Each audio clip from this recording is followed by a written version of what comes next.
Today, the latest weapons, coupled with the fighting skill of the American soldier, stand ready, on the alert all over the world to defend this country, you, the American people, against aggression. This is The Big Picture, an official television report to the nation from the United States Army. Now, to show you part of the big picture, here is Sergeant Stuart Queen. For most of the United States Army divisions which fought in Korea, that land was a strange and alien one. But not for the 7th Infantry Division. When the 7th, along with the Marines and other elements of the 10th Corps, executed the bold invasion of Incheon in the early fall of 1950, it was for the division a return to a land it had known in calmer times. For at the end of World War II, the 7th Division had moved into Korea to accept the surrender of the Japanese troops south of the 38th parallel. The division remained in South Korea on occupation duty until the end of 1948, when it left for Japan. Less than 2 years later, the 7th Division was back in Korea, fighting this time to drive a new aggressor from the tortured land of the morning calm. This is the story of the 7th Infantry Division's performance in that fight. By the end of World War II, the 7th Infantry Division had learned a good deal about amphibious invasion. It had made some of the toughest, Kwajalein and Leyte and Okinawa. In 1946, with victory, there remained one other landing in the Pacific for the division to make, Korea. Korea was not yet a name to weigh heavily on the world's conscience. It was just a remote Asiatic peninsula whose people had suffered for years under Japanese occupation and welcomed now the victorious allies who had come to accept the enemy's surrender.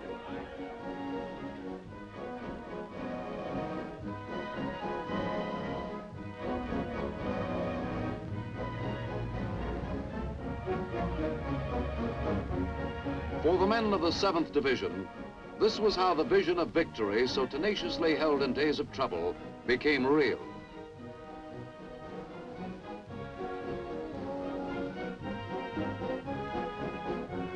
A bitter and oppressive enemy was defeated.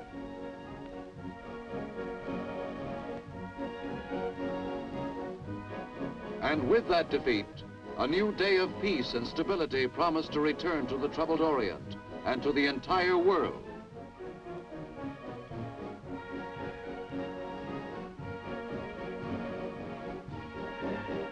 In victory, there was hope, and even over the unhappily destined land of Korea, no shadow fell to mar that hope in the days that followed the end of the Second World War. Korea was an old country, but a quaint one, and what it lacked in modernization, it made up in friendliness. Its towns and villages were unscarred then. Its people were happy. Life for the soldiers of the 7th Division was not one of high excitement, but theirs was an important mission, for they were there to help the country establish itself as a free and independent nation. Their area of responsibility lay south of the 38th parallel, which separated Western and Russian responsibility. And in those first hopeful months of victory, the men of the 7th Division were shown the deceptive face of Russian cooperation. The 38th parallel, however, in the disillusioning months that followed, became an armed border, which the 7th Division guarded to preserve the peace until the division left Korea in 1948.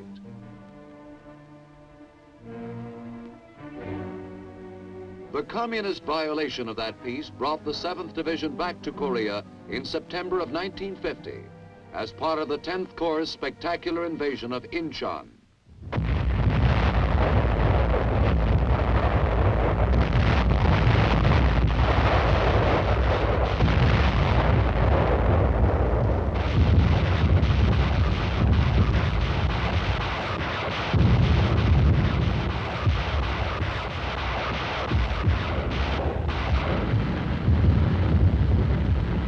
Warfare in Korea was 3 months old when the 7th Division, along with the Marines, invaded the port on Korea's western coast below the capital city of Seoul. Other elements of the United Nations forces hastily put into battle to stem the North Koreans' aggressive adventure were holding desperately to the port of Busan in the south. The Incheon invasion, in the very heart of the land the enemy held, gave heart and hope to those beleaguered divisions, and indeed to the entire worried world of free men.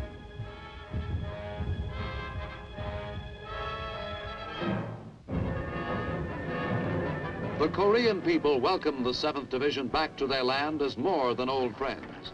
American soldiers now stood between them and a new subjugation. For the men of the 7th, there was a difference too.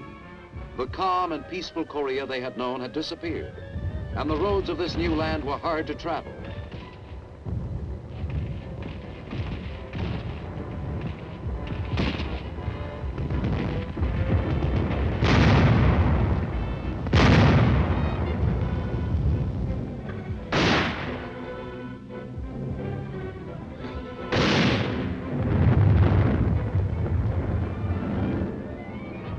Against swiftly forming resistance, the division pushed steadily inland. The North Korean enemy was strong, and he had had a series of successes, but the Incheon invasion had caught him by surprise. Taking fullest advantage of this surprise, the 7th Division was able to establish strong positions before the enemy could rally.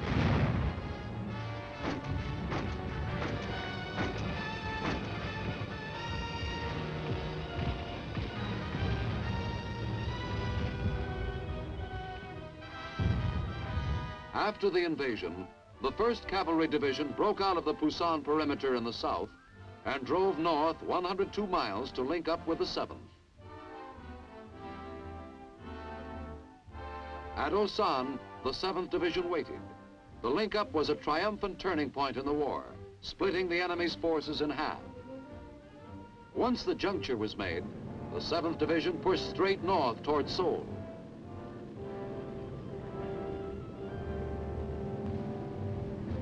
Little more than a week after the Incheon landing, they had reached the banks of the Han River, which separated them from Seoul.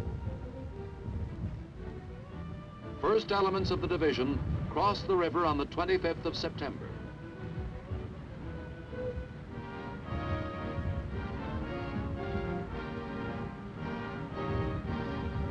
As they touched shore on the opposite bank, the greatest prize of the war was just ahead, Seoul, and they pushed toward it, removing all opposition in their path.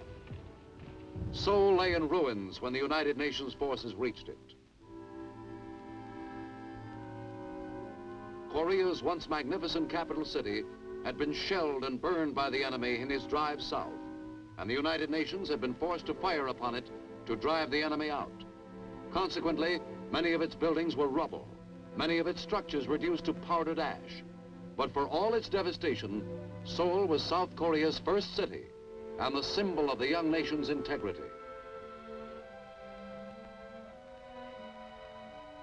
So it was a triumphant day when General MacArthur, commander of the UN forces, was able to deliver the city once again to the nation's president, Syngman Rhee. With Seoul secure, the 7th Division regrouped and undertook another amphibious invasion in enemy-held land, this time at Iwon, on the east coast of the peninsula. It was late October 1950 when the 7th Division landed at Iwon. The landing was unopposed. The Incheon invasion in the west and the breakout of the Busan perimeter in the south had generated a momentum which had carried the United Nations forces up to the 38th parallel and beyond it.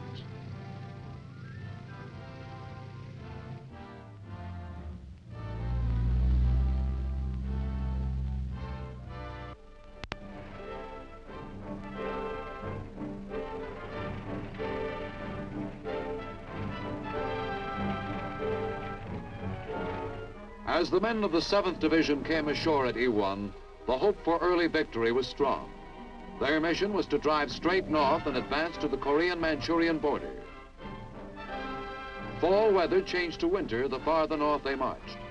With the bitter cold came snow, which became a formidable enemy now.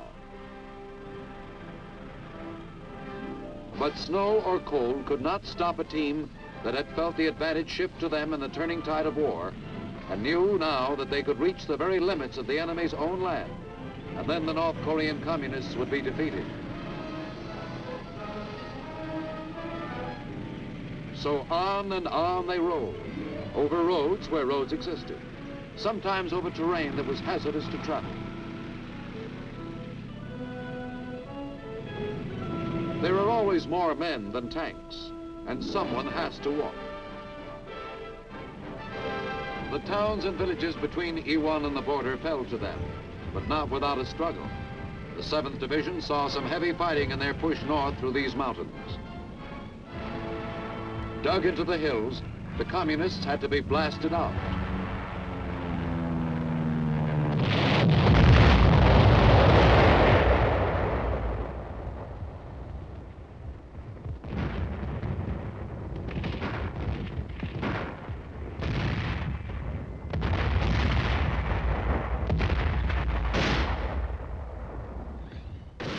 Division infantrymen had to overrun the enemy in their foxholes before the land could be considered secure.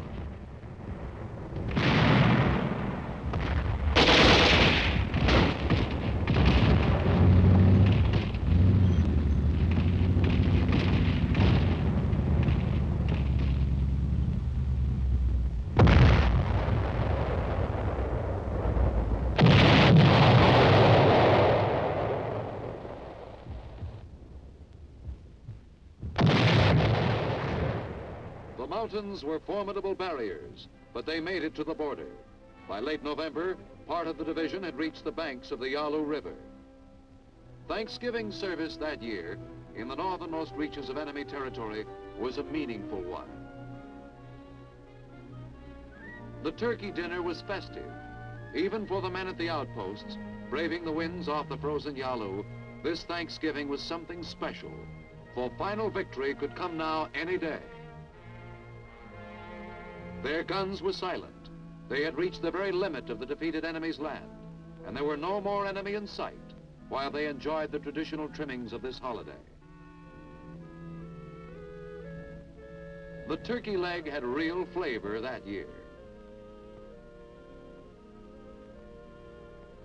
But then suddenly, all along the line, a new enemy struck, and an entirely new war began. Out of Manchuria came hordes of Chinese communist forces. The impact on the UN line was staggering. Elements of the 7th Division fighting with the 1st Marine Division at the Chosin Reservoir were outnumbered 10 to 1 by the Chinese invaders. Withdrawal was blocked by the enemy who had surrounded them. The days that followed for the embattled soldiers of the 7th Division and the Marines with whom they fought their way out of the Chinese encirclement were days of hardship and courage. Unbelievable hardship and unbelievable courage. In a blinding snowstorm in early December, they made their last big push to reach Hungnam on the coast.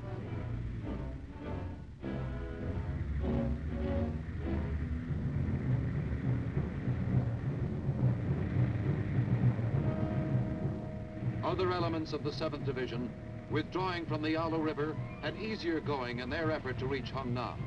The resistance they encountered in their withdrawal was slight.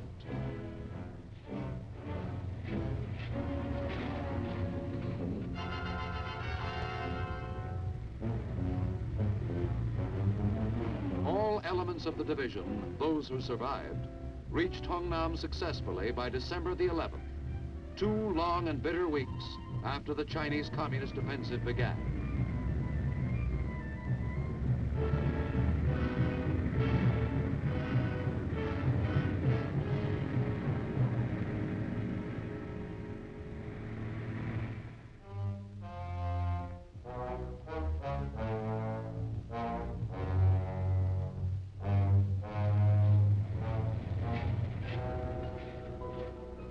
Vessels lay waiting at the port to receive the weary men who had made the long trip by land.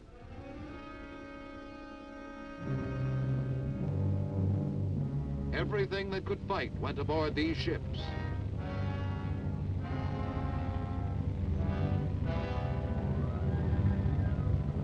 And those for whom the fighting was over.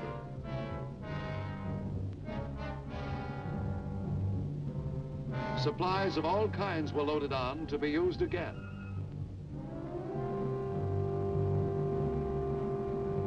Uprooted Korean people, fleeing the threat of communist enslavement, jammed the waterfront.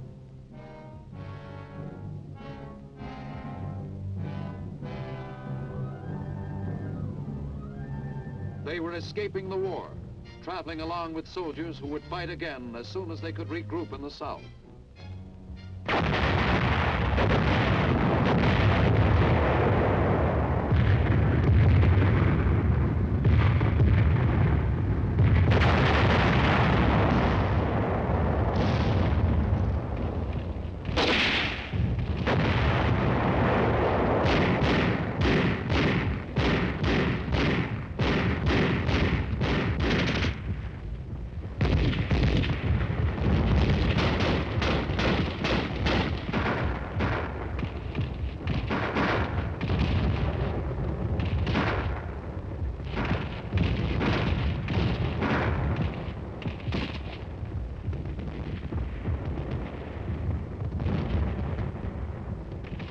The Chinese Communist offensive had pushed the United Nations forces back to below the 38th parallel, and the advance to recover lost ground was slow and painful work.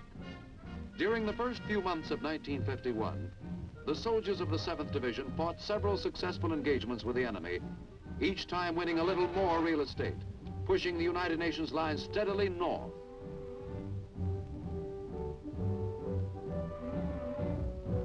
The enemy had seeded the roads with explosives.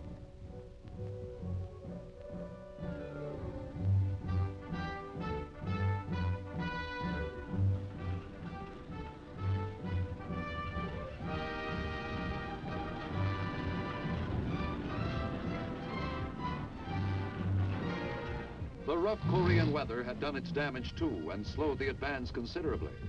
But the drive north rolled on despite handicaps. And in early April, the division crossed the 38th parallel.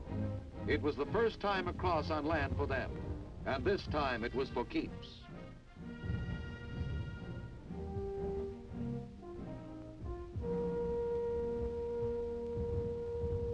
With summer, when the war was a year old, the embattled soldiers of the 7th Division went into reserve, which for a few weeks meant a clean bunk and some fresh clothes.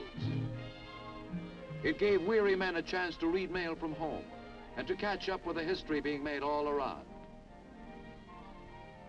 It was still field rations for chow, but the enemy's guns were a long way away, and that can be a great help to digestion.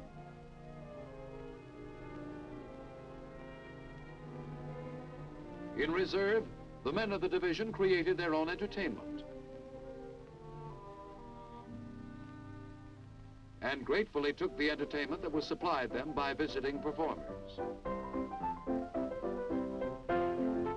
No troubadour ever received a warmer or more enthusiastic welcome from his audience than did the entertainment troops who visited the United Nations fighters in Korea. No supper club performer, however much his patrons paid to watch him, ever had it so good. While they were on reserve that June of 1951, the world was charged with hope that the fighting might end. The Soviet Union made overtures today to end the fighting in Korea by suggesting that the two sides get together for talks to set a ceasefire. Such a proposal coming from Russia left little doubt that the communist forces fighting in Korea are at last willing to discuss peace. The hope sparked by that announcement did not bring an early end to the fighting. For the first year after the peace talks began, however, the war was a relatively limited one for the 7th Division. But even when the enemy was quiet, the division's soldiers continued their battle with the Korean weather. Heavy rains made the already poor roads impassable, and the troops used every lull in the fighting to put them in shape again.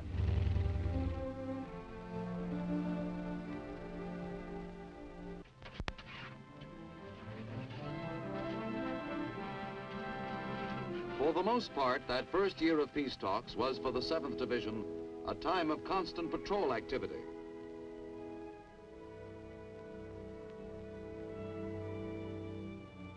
A patrol is not a large group of men, usually about a squad. Its missions and its accomplishments are seldom on a spectacular scale. It's rare that the activities of a patrol gain the attention of the public or anyone outside the command itself. But as much as anything else in battle, the patrol is the slogging, day-to-day business of war. It was so in Korea. On days when the headlines reported light or scattered action, these hills were alive with men out on patrol. A patrol can have any one of a number of missions. to gather information about the enemy's strength or location, or the nature of his terrain, to protect the main body of a unit, or to actually engage the enemy in combat. Often a patrol finds itself so engaged before its mission is over. It's grim work, but it's soldiers' work. It's work that the men of the 7th Infantry Division did a lot in that quiet first year of armistice talks, while the world waited with fading hope for peace.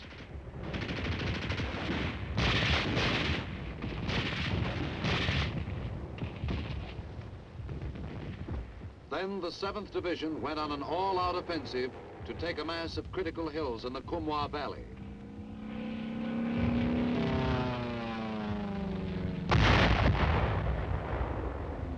The enemy's strong positions were blasted first from the air.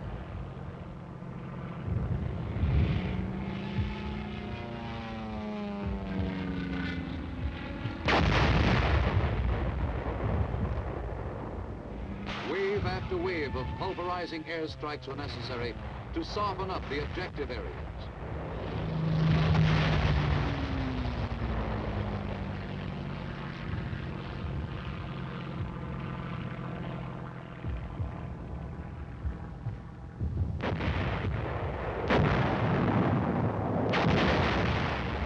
Army artillery pounded away incessantly while the tanks got in position to add their fire.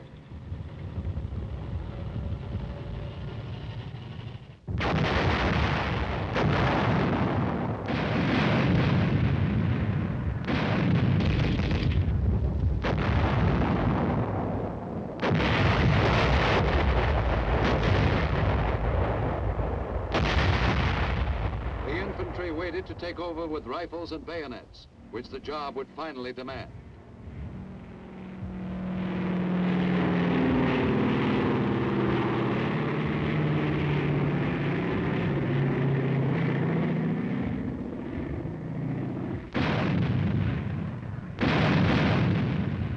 The hills these men fought for became known to the world as Triangle Hill Complex.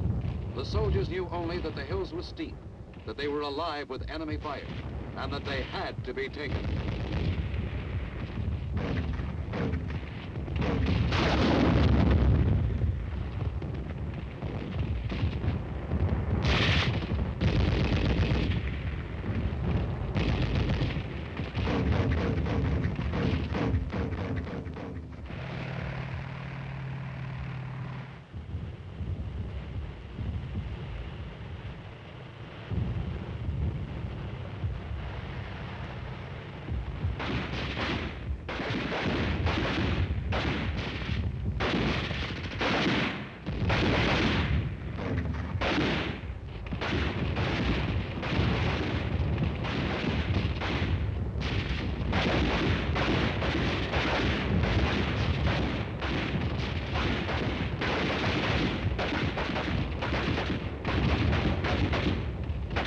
They put everything they had into the assault, and finally the mass of vital high ground was theirs.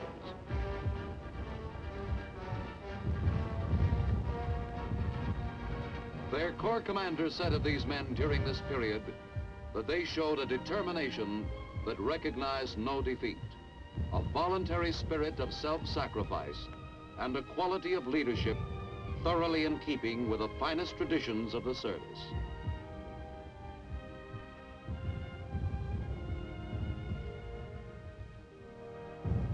In July 1953, the men of the 7th Division learned the news the world had been waiting to hear. The fighting was over. After 3 years of war and 2 years of peace talks, a ceasefire was signed between the UN forces and the communists. To the free world as a whole, the news meant that the United Nations had proved that aggression can be stopped through concerted effort. To the soldier on the line, it meant this, but something a good deal more fundamental besides. It meant there would be a silence now on the battlefield, and days without fear. After the truce was signed, the 7th Division tore down their bunkers and moved back to the ceasefire positions. Battlefield equipment, now no longer needed, was packed and stored away.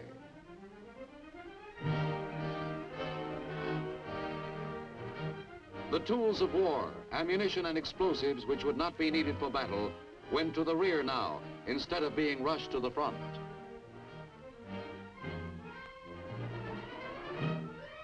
The 7th Division is still in Korea today. With the fighting over, they have time now for relaxation and recreation. Invariably, their entertainment, like this carnival staged at Busan, has about it a strong flavor of horseplay, USA.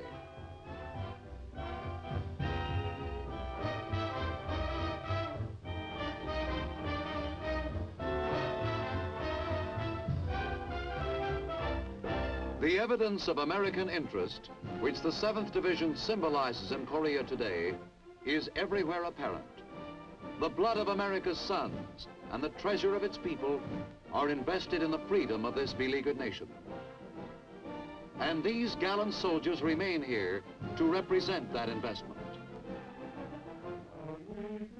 They are ambassadors now as well as soldiers, with a job that goes on month after month without ceasing. It is inevitable that some of the spirit and tradition of their homeland lives and grows here with them.